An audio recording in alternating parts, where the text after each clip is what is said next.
have tight ends, kickers, and defenses, and then we will be with your questions. Travis Kelce, obviously the no-brainer number one. There's no doubt about that one. Let me just pull up the tight ends points against. Now this one's, I don't really rely too much on tight end points against because it's such a volatile position that whoever's faced Kelce so far has been battered. But the Ravens have given up a ton. They're facing Hawkinson, who trails only Darren Waller in targets at the position. So Waller, Hawkinson, Kittle getting Green Bay. Not a tough matchup by any means. Green Bay's given up the third most points to tight ends so far on the year, despite not really facing anyone special. Juwan Johnson caught 2 touchdowns against them in week 1. TJ Hawkinson, I guess, is special, 16 fantasy points.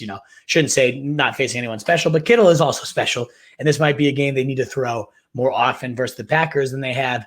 I think a good rebound in store for him. Gronk, though, the Gronk of old, looking healthy, looking spry, looking fresh. Love to see it. I think you're in for at least one more touchdown, maybe 2, and especially 2 if Antonio Brown's out. He belongs in that tier 2. I mean, he is insane. Pitts, the usage is encouraged, moving all over the place, slot, out wide, had himself a decent day. Looking at his stats from last week, tight end 9 with 10 fantasy points, 5 catches, 73 yards. Solid, not a bad effort, but not like the takeover Calvin Johnson type of prospect. Very low on Mark Andrews these days. Is he the next Zach Ertz, like bust, got paid, and then just kind of sucks? We'll find out. Noah Fant, though, he's had back-to-back big weeks. I think he's been in the top 10 in both weeks, 9 and 11, so close there.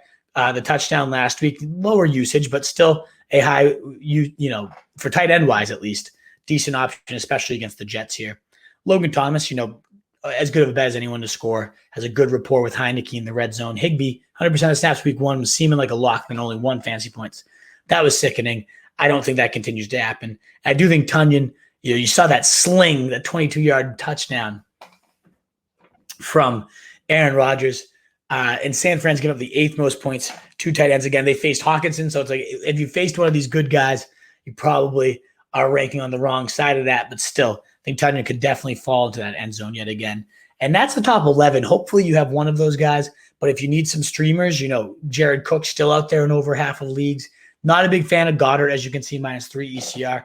Do think Ingram, if he plays against Atlanta at tight end 16, intriguing. Jonnu Smith, it's like, you can see how gross this gets, and it continues to get even grosser. I'd say if you need a real, true Hail Mary, Dan Arnold was heavily involved. Get some Thursday night juice going. But I do also like Jack Doyle. He seems to always pummel the Tennessee Titans. I think he saw 5 targets this last week, 5 catches. I think he could definitely rebound again. Part of this is 8 targets, 5 catches, 64 yards. Who is going to be the quarterback? That's obviously going to influence this. And then from there, it's like, do I believe in Max Williams? Not really, but he gets the Jags for the Cardinals, rather. And then you're looking at like the gross tight ends from the Cowboys eating each other's cheese. Freiermuth saw all the targets compared to Ebron. He needs maybe a little bit of a bump up, even though I'm already +8. So, yeah, as you can see, tight end gets throwable. Let us know if you need a desperation stream. But I'm getting sick just looking at them right now. And then we move to our defenses and kickers. We'll go through really quickly here. Broncos at Jets at home, multiple picks coming for Zach Wilson. Pat's not far off with multiple picks at home coming against Winston, but I also love the Panthers, who are out there in a lot of leagues.